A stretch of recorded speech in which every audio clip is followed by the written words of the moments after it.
So thank you for coming to Ageability and the Animal Liberation Movement. I want to just explain a few things, and I think these are important topics to talk about, and I'm going to do some talking, but I kind of also see this somewhat as a workshop, so I hope people will participate and share stories and ideas. So, yes. So, why are we here? I'm here because of this issue of invisibility, and I used to sit on a board of an animal rights group and there are frogs there, by the way. There's a lot of frogs there, but they're invisible, but that's a good invisibility. But I think our goal is to make animals' lives visible to people, if not literally to make them matter and to make them count. And I used to sit on a board of an animal rights group, and it was the president of the group, and she's still there. She's a longtime activist. She's done amazing, great things, and she's maybe about, I can't even tell, I'm so bad with determining age, but she's maybe in her 60s, and she said to me how she feels invisible in the movement, and that she said, you'll see someday you're going to be invisible too, as you get older. And I found out, although I started in the movement at 35 and I'm 41 now, I was one of the people who made her feel invisible, which I didn't know I was doing, because I actually just felt like, oh, she's a board member, she's untouchable. I don't like that idea, which is why I left the board. But that's a different story. And I just thought, well, that's really a shame that she has to feel this way in a movement that is about the end of oppression. And it got me thinking about ageism and those issues. I've also done some writing about ableism. And I'm going to define these terms. And it's also an area where I'm always slipping up. I think I definitely make more ableist errors than I do ageist errors. And it's only in recent years that I've started to know what this is and how these other forms of oppression, just like speciesism, which is kind of the main reason we're all here, but there's all these intersections, how these issues, if they're not addressed, we just start perpetuating the same problems that we're trying to address. So I don't want to be invisible. I don't want anyone, because of their age or because of their ability or lack of certain abilities, to be invisible either. So I think it's very important that these are addressed. Part of the reason I put them together is because I really think ageism is a form of ableism, because it's all based on this idea or these conceptions we have of what people can do. It's very normal and natural to make judgments about people, but we make assumptions about what people can do, what they're going to be interested in, because of the bodies that they inhabit, whether it's able-bodied, not able-bodied, or an older body, and even the idea of young and old is very arbitrary as well. So that's why I wanted to be here today. So let me just define some terms. And this is from the Assisted Living Federation. I like the quote, but there's actually the use of the word senior we'll talk about later, because that's, some people have a problem with that term, so we'll get other terminology. I want this to actually be things you'll have takeaways, I hope, to address this issue. So it's a form of discrimination and prejudice experienced by seniors. Most seniors are mentally and physically active, regardless of age, with a great deal to contribute. However, societal norms marginalizes seniors, treat them with disrespect, and makes them feel unwelcome, and otherwise generalizes as if they were all the same. And I think that little story I opened with, I could tell that this woman felt that way. People were making assumptions because of her age. So, and this is actually kind of fits in well. And Carol and I were at FedEx Kinko's this morning, and we found they had some cards. They had these really awful ageist cards, and I'm like, look at this, but I didn't have my phone with me to take a picture. And it was these cards that I guess you're supposed to give to somebody who's maybe like turning 40 or something, or turning 50. But it showed people maybe in their 70s and 80s, like, oh, I'm going on wrinkled Facebook or something, and all these other things. I mean, this is horrible. This isn't funny. And it just fit in very well with some of these conceptions people have about people who are of a certain age group. So I would like to ask you, what are some conceptions or some stereotypes that we have about seniors, we're going to call it now before we get the proper terminology down? What are some common jokes we hear in popular culture? Forgetful, yes. senile, yeah. I was going to say mental ability. Yeah, impaired, yeah. So that's why the ableism really fits in, cognitive. They can't learn new paths, like the idea that you can't Hold on, 2000. Yeah, technology. Technology is a big word. And actually one of the cards had a man, like, I can't change the channel. And she's like, that's because it's the microwave, honey. Ha ha ha. So this idea that old people, and that's, it's such a broad term, can't function, it's just they're not hip, they're not caught up with modern culture. So examples from my activism would be when I sat on a board, the person who ran the organization had an email slip through about a few of the board members who, like, saying something like, well, a lot of the board members are really old, so I really don't listen to what they have to say about the website because they don't know what's cool and what works anymore, and it kind of caused a commotion. I think I've had my conceptions about, and Peter Singer is noted as saying that the animal, in a disdainful way, that the animal rights movement in America, among other things, is little old ladies in tennis shoes. But what's wrong with that? Most of my activism is done with women who are around my age or older than me. If it wasn't for a core group of women who I made assumptions about, so there's another example. An example I can give, Carol and I were at a protest dealing with the police, and little old lady, and it's not nice to say, but that's kind of my conception. I thought, I'm so glad she came, but she's not going to be, the voice of it. And she just like let loose on the cops and started cursing at them and like saying, let her talk. And I was like, it blew my mind from the sense of I had this conception because of her appearance and the body she was in and how she presents herself that she was going to be quiet, that she wasn't going to give her opinion or assert her ideas, especially in a loud way against a police officer. So I have my own issues, and as a woman, I'm going to talk about how this relates to gender as well. As a woman who's obviously getting older, which we're all going to do, if we're lucky enough, we're going to deal with this. So, and as men, ableism is a set of practices and beliefs that assign inferior value to people who have developmental, emotional, physical, or psychiatric disabilities.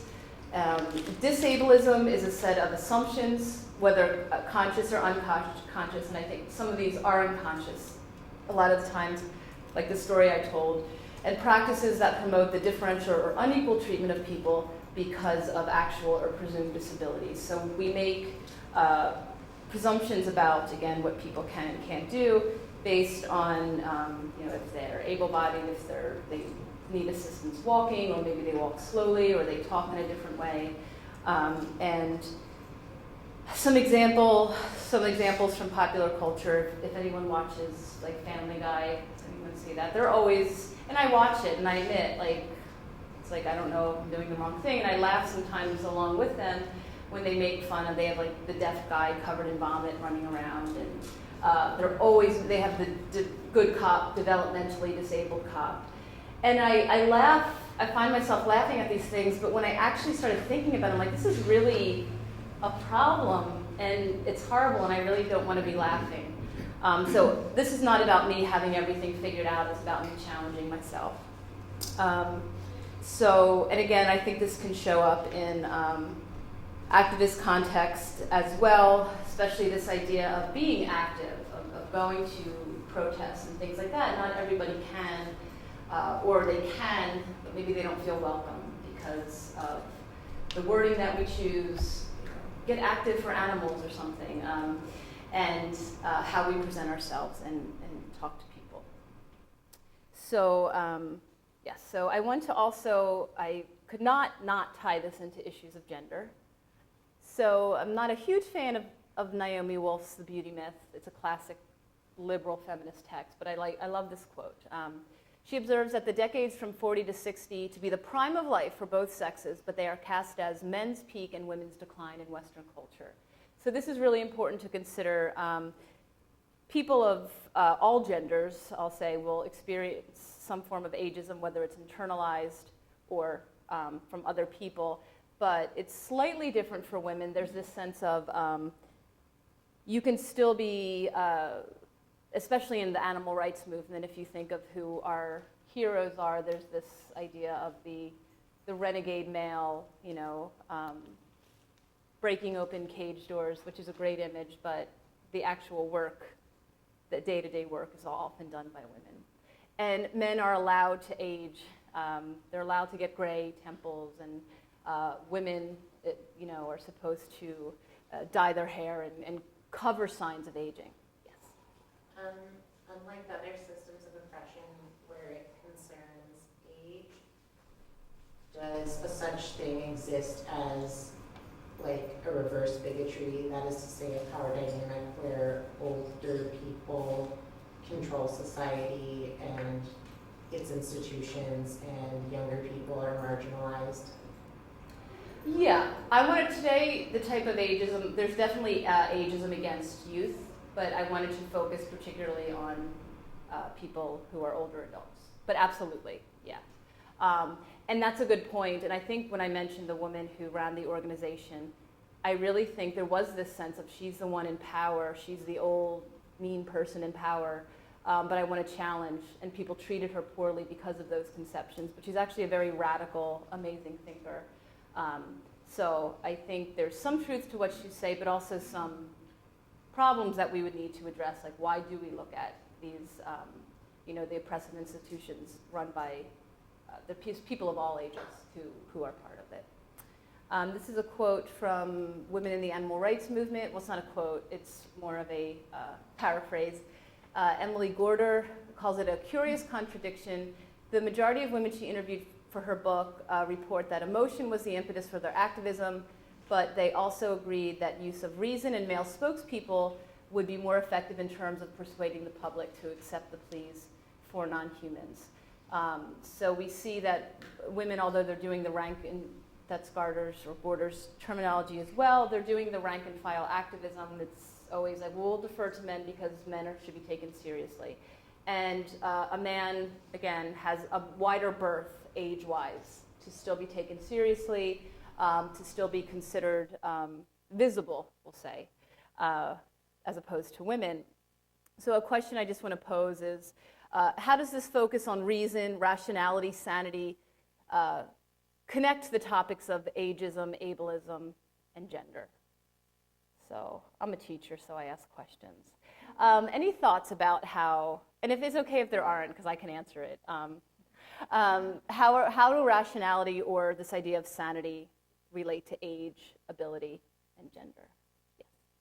I think that that rationality and sanity and like that kind of thing, it's experienced in different ways by like within ageism, ableism, and gender. Like that's sort of like where they lean. Like if we're talking about like stereotypes about like women being like not being rational, like like female hysteria, or like with ableism, you could like easily talk about mental illness and also like rationality, sanity, and with ageism, it's like the same when we talk about older folks and not remembering things, and so on and so forth. Absolutely, yes, that was perfect. Thank you. It's like I planted you in the audience. Yes, all of this, and Carol gave a great talk this morning about the heart and the head and this idea of reason, and I completely agree. That's what all these different issues have in common. Is it's about, are you going to be seen as hysterical?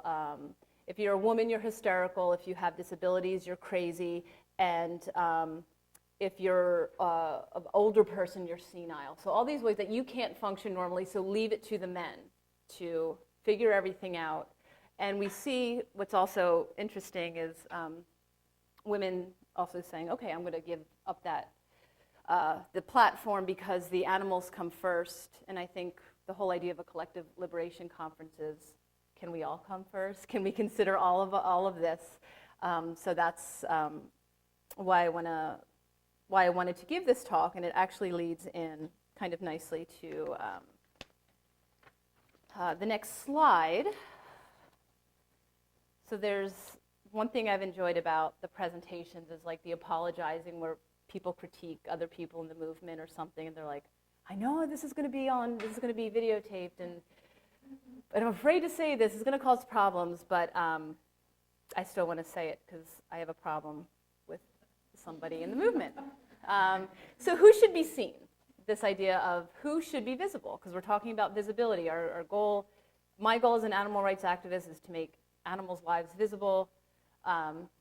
And then we have the status quo of the animal rights movement. Another reason why I love a conference like this is that it's not about big organizations who have the microphone all the time, like the AR conference was brought up, the National AR Conference. So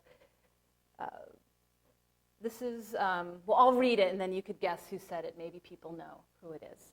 In contrast to the very small personal cost it has for activists, utilizing attractive volunteers and trying to be as personally attractive as possible can do a great deal of good for our cause.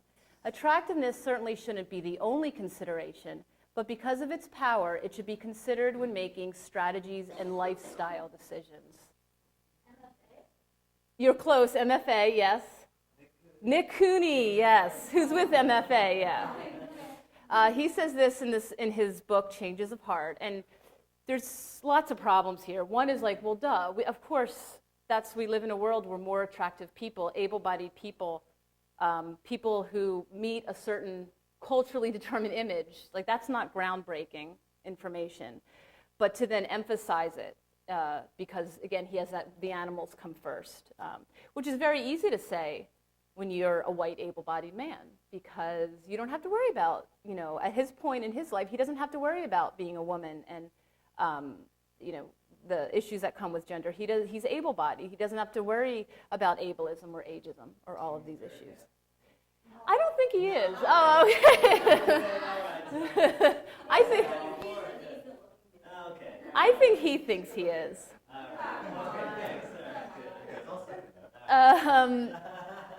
And this is what he said in International Animal Rights. It would be great if we lived in a society where people did not judge one another based on appearance. My desire to help animals is more important than expressing my individual identity, than making a stand about looksism, which he calls looksism. Yeah, this is all, thank you. I'm glad other people get annoyed by this. Yes?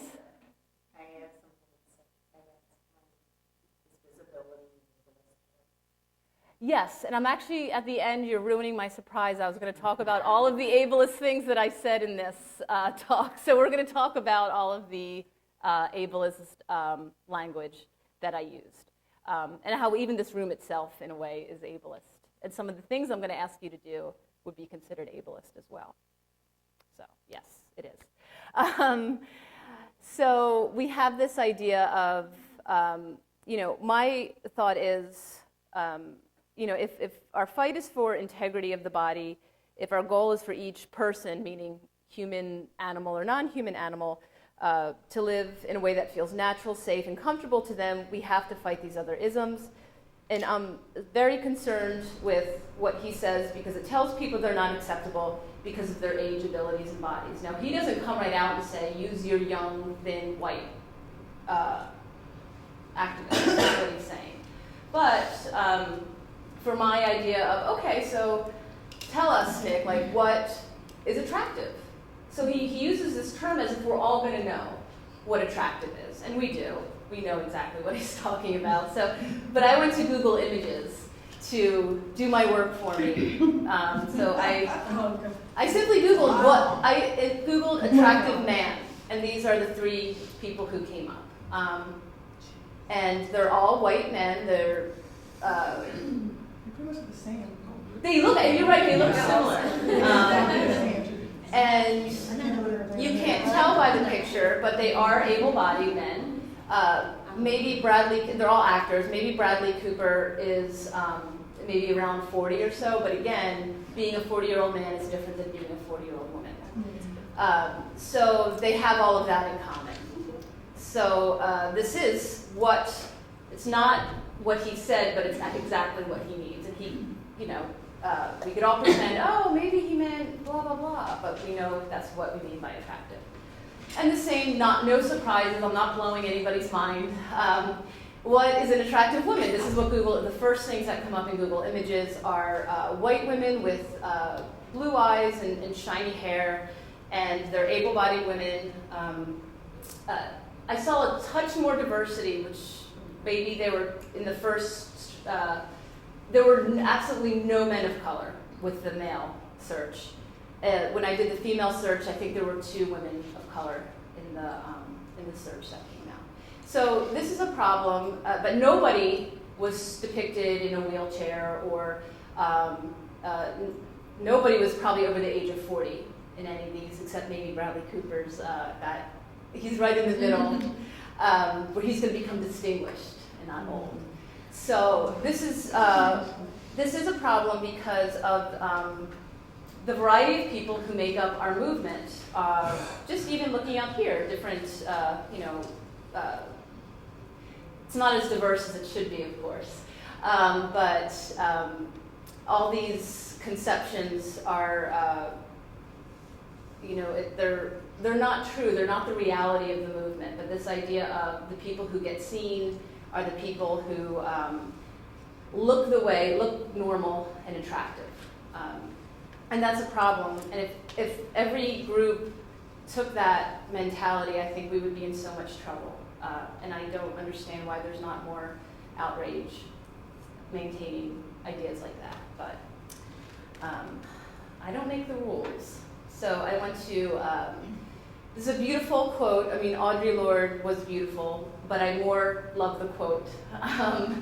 That the master's tools will never, this is famous, will never dismantle the master's house.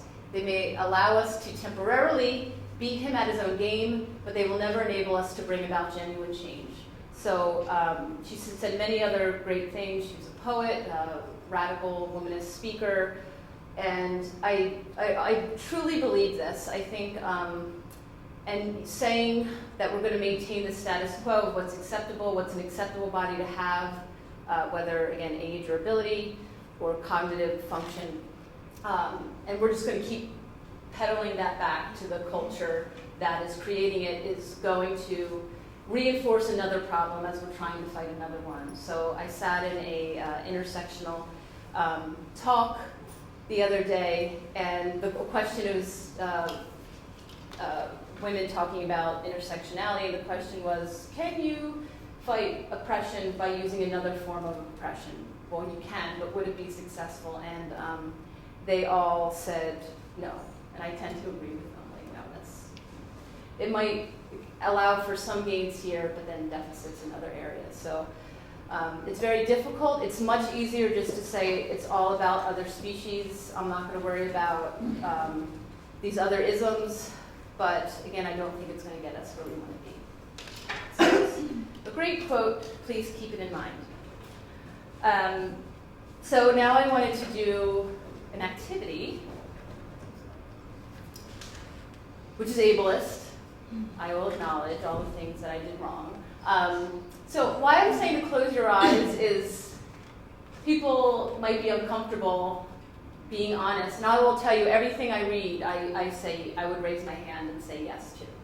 Everything that I'm going to say here. So could people close their eyes? Just in case there's some people who don't want to be outed. Okay. So I'm just going to read something, and I'll get a feel for the room, and just raise your hand if this applies to you. I have made fun of people with mental or physical disabilities.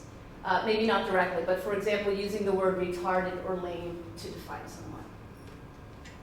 Okay. I have teased someone about their age or for signs of their aging. For example, graying hair, forgetting something, being unknowledgeable about technology.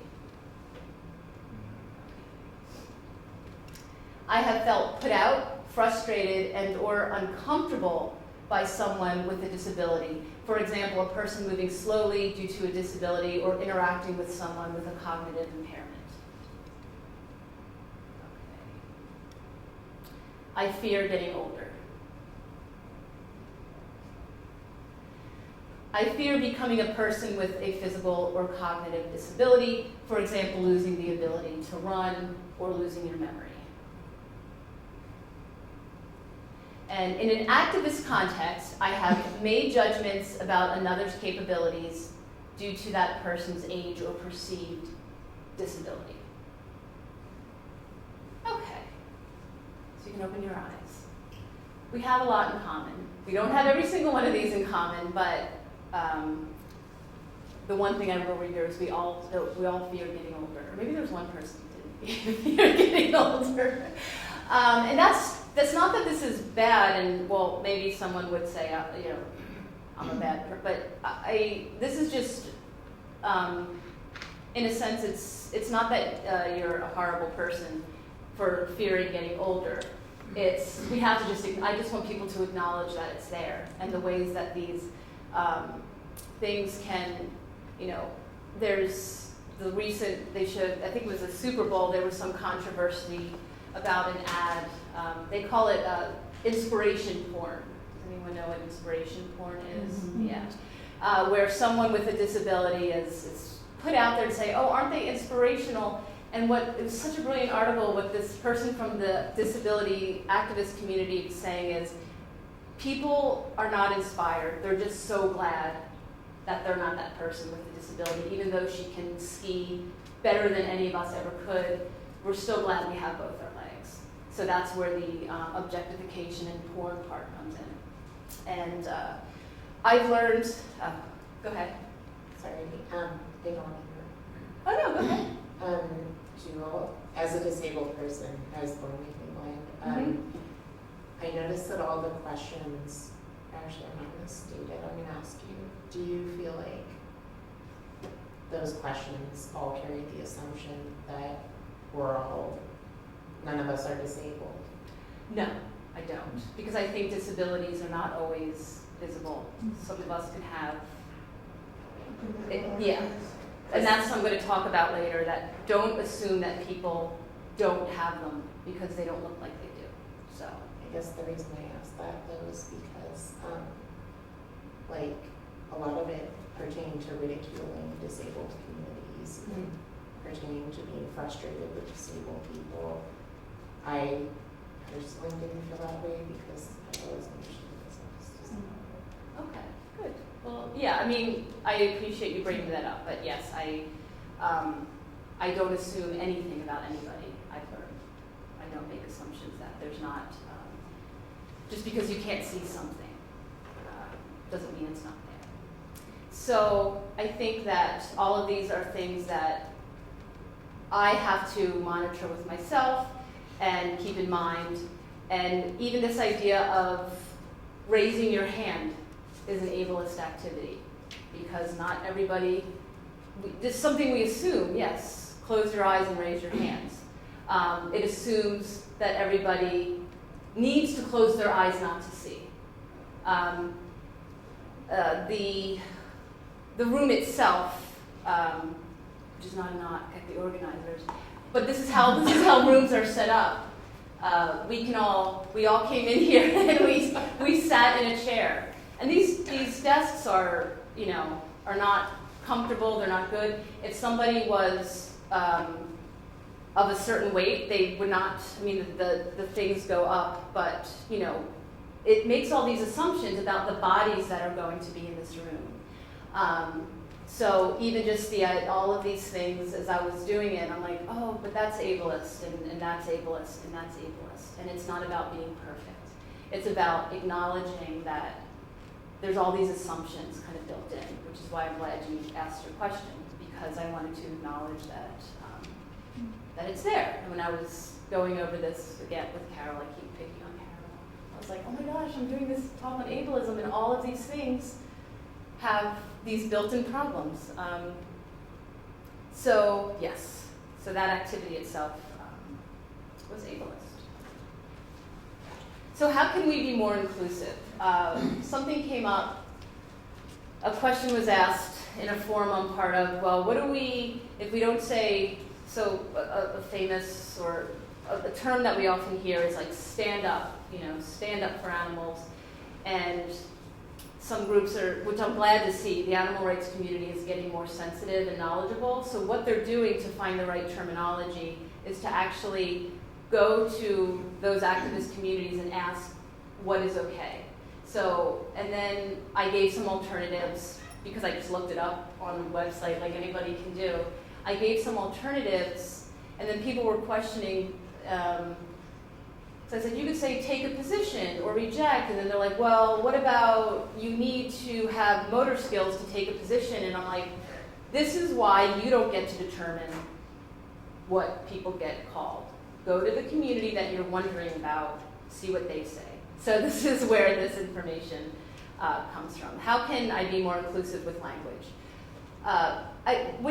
When I say proper terms, I mean only use them if you really need to use them for legitimate reasons. Like, one thing I've noticed about myself and other people, when they're trying to describe somebody, they're maybe afraid to say, oh, a person of color, because you want to pretend you don't see color. Mm-hmm. So, oh, who's that person who was just here? Can you describe what this person looked like? And, oh, all these ways around, just not wanting to say, this was a person of color, this person had dark skin, and you noticed it. Or this person, and that's okay. It's like this person was white, and that's how you identify people. So if you really need to use terms, now I have seen websites where disabled person is used, but I'm going to offer an alternative because I've heard differently. So don't use disabled person or insider language, so like CRIP or like GIMP. Like people who are in the ableist community might refer to themselves in that way, but it's not, it's kind of like, not that it happens all the time, but people saying things like, well, why do they get to use the N-word if I can't? Like, why do you want to use this word so much? Like, don't, just stop, because they can. So, what's that? It's like a reclaiming process. Exactly. Yeah, like the word bitch. Like some women, because of speciesism things, I don't reclaim that. But some women, there's a very popular magazine called Bitch because it's a reclaiming. Yeah. So again, ask the people, even if you think, oh, well, that's just really like nitpicking. It's not up to us to decide what's respectful.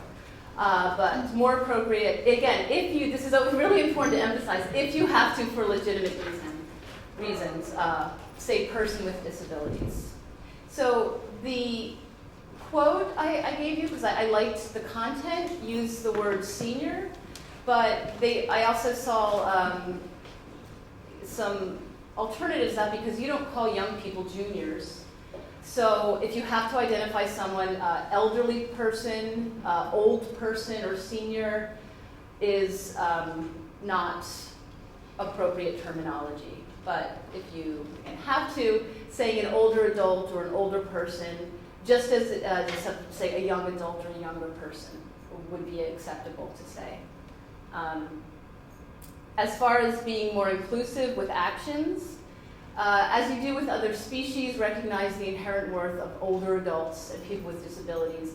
And we all have different versions of what an older adult is. And it gets older and older the older you get.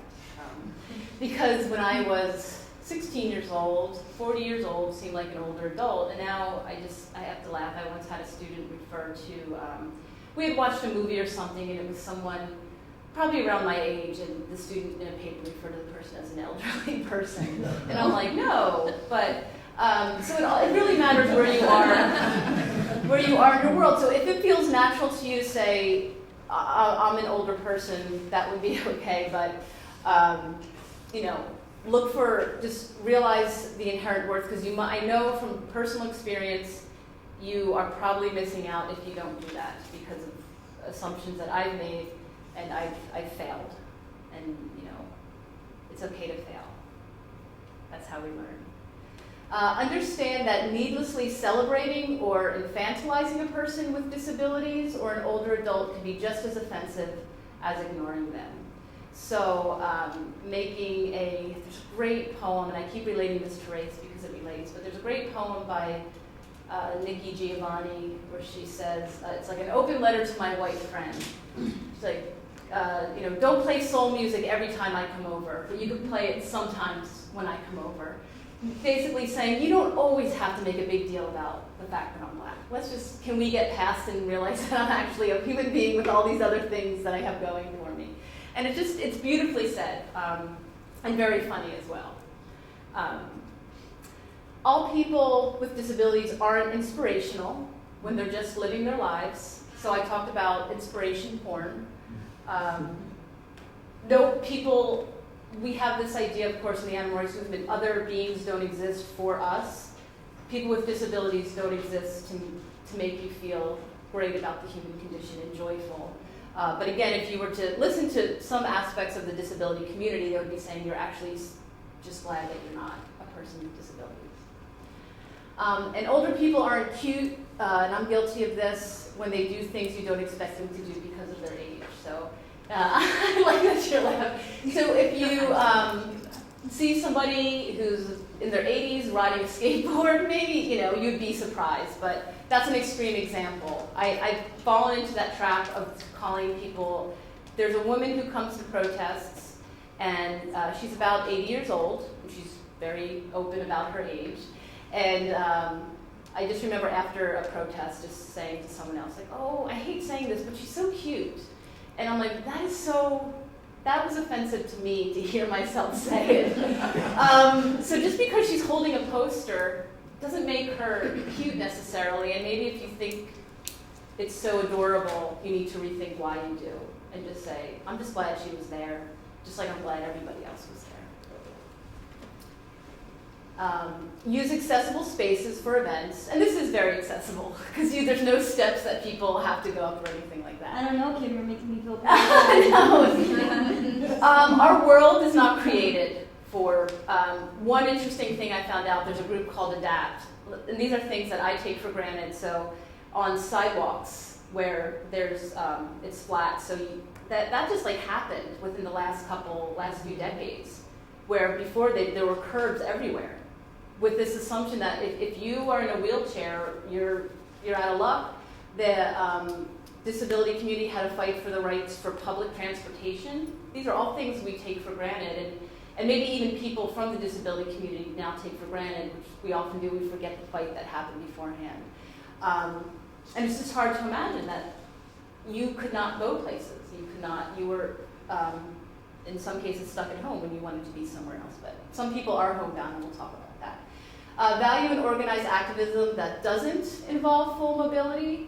Call-in days, email blockades, letter writing. I know a woman who lives in Pennsylvania she does great organizing, and she's just very open and says, I can't leave my house because of ability issues. So she's a powerhouse when it comes to doing things such as this. And she ties it very directly into, again, what she's capable of doing.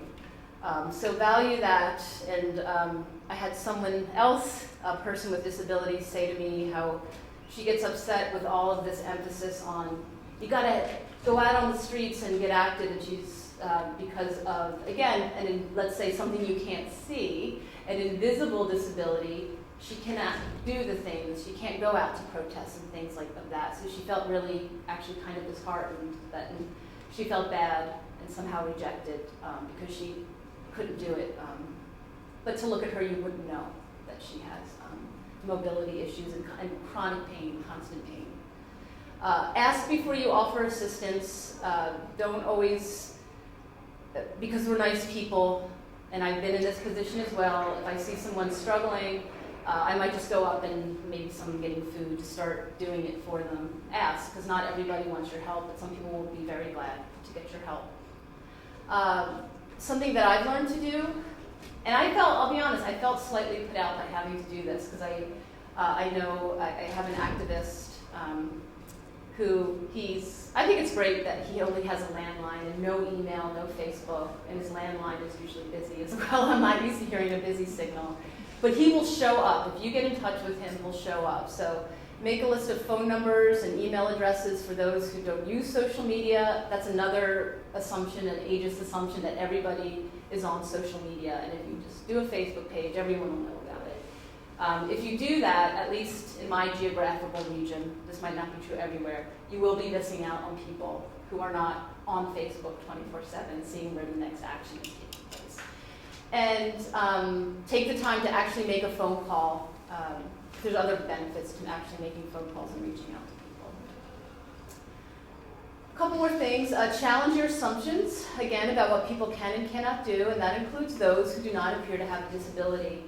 And the example I gave was a little premature of a woman I live with who, for physical reasons that you would not know to look at her, she cannot do activism, and she felt kind of hurt with all this emphasis on, oh, well, you don't love the animals any more than I do. So sometimes it also helps to tell people if you're a person with disabilities, to let them know and feel comfortable doing that.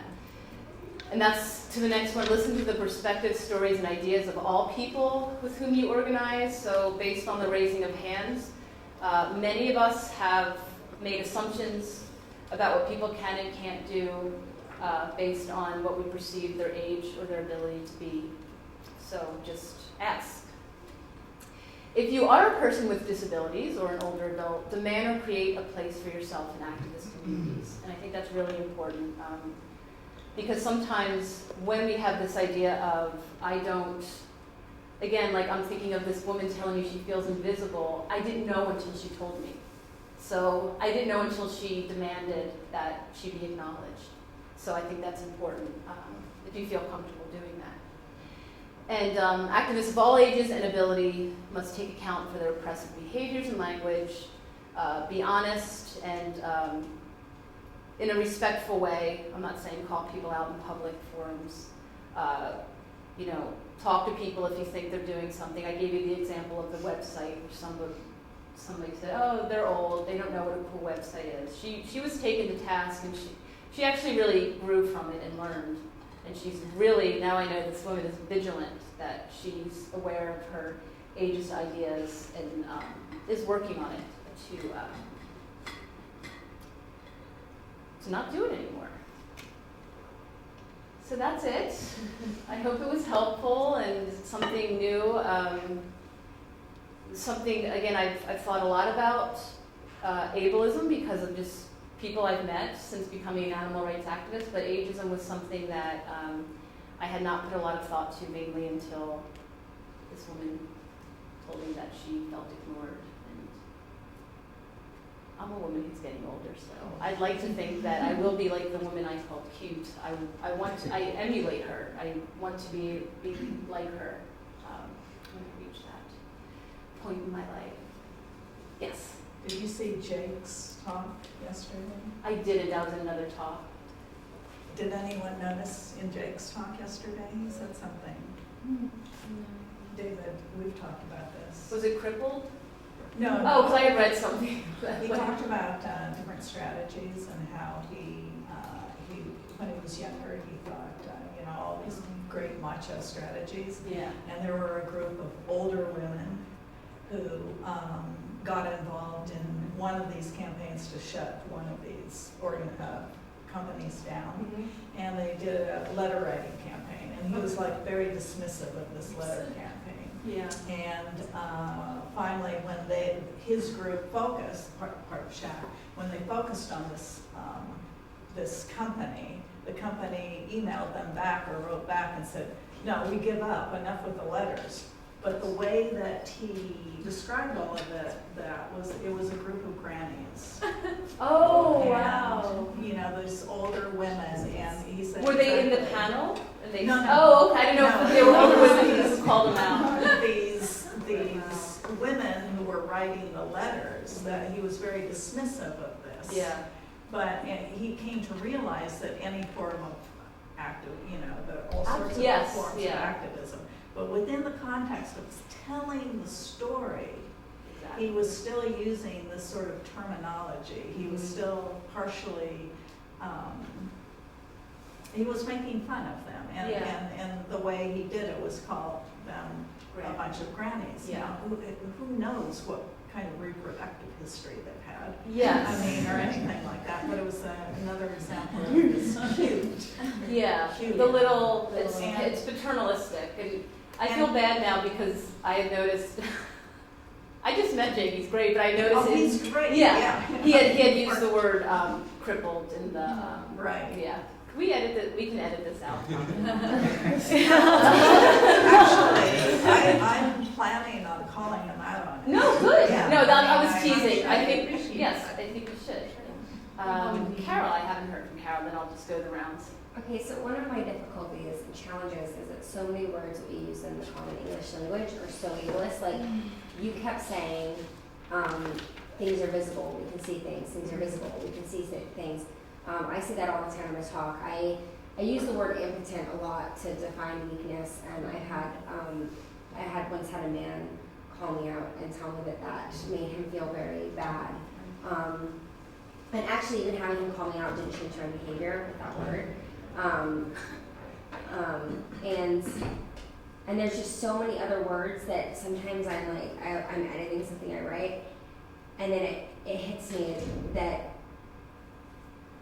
it's so hard to use language that erases ableism. I'm not even sure where to start. Well, and that's why I said I look and find out what's appropriate, and I think there's an inherent ableism in using visibility. Part of the reason I used it is because a woman told me she felt invisible. And the other thing is I didn't see anything prescriptive against using that in the like the ADAPT website. So that's where finding there's lists. I mean, they will have like translation. This is appropriate. This is not. I've never seen it said don't use the word. Don't. It's not that you pretend you don't see. That's not productive to say that none of us have that. The majority of people, let's say, in this room right now have that ability. So I've not seen that actually identified as a negative term. I don't know, maybe it's okay. Or impotent didn't come up either. Probably one more question. I'll ask the woman in the hat because of the number of questions, but I'll be glad to talk to you afterwards, so yes.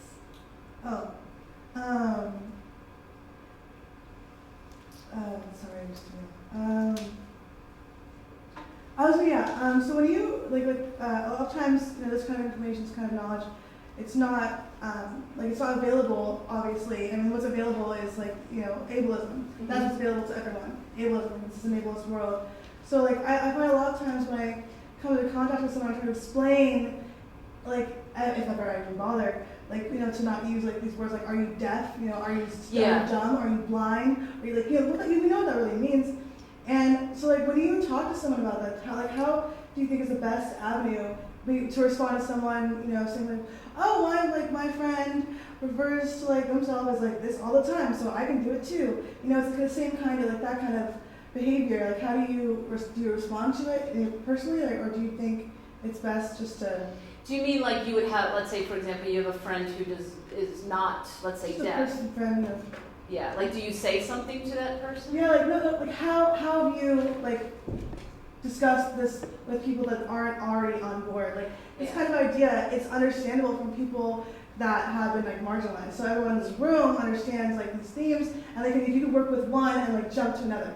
If you can understand feminism, you can understand colorblind racism. But if you can't, if you're at the top, you're a white cishet male, I mean, how does that even conversation do they connect? Yes, and I think it's extremely difficult, and I think it's one of the questions we asked about how do we let people know about speciesism. People will be more open, I think, to, and if it matters to you, I think it's perfectly acceptable to say your use of that term, again, is potentially offensive to people, even if it doesn't feel offensive to you in the moment, and here's why. So I think go by what makes you comfortable or uncomfortable. And that's the only way. People aren't knowledgeable. The only way is to tell them if you feel comfortable when the situation arises, you're going to talk to Jake. I will say that I never thought about the word lame until someone wrote me something and said don't use that word. I never thought about all the mental moron, idiot, or that's just crazy, or stop being such a schizo about it. I never thought about any of those things, and even I've been called out on over the years, some of them even separately. So someone said, oh, you shouldn't say that's schizo. that's society's schizophrenic. So someone Yeah. called me out on that, but then I was still saying that's crazy. Like it was like I couldn't. Yeah. Like those connections, I don't think you even get, even when they make sense till people say them. Yeah, and even like Gary Francione's been called out because he moral schizophrenia. I mean, this is very rampant in the animal rights movement. Like, vivisectors are psychotic, sociopaths, all of these kinds of things. We could just say, I like actually, Carol, how you said, I think they're, what did you call them, just horrible humans. So rather than saying they're sociopaths, they're just horrible people who make their lives, who make their living torturing animals. So, just the beginning of a larger conversation. Thank you all very much.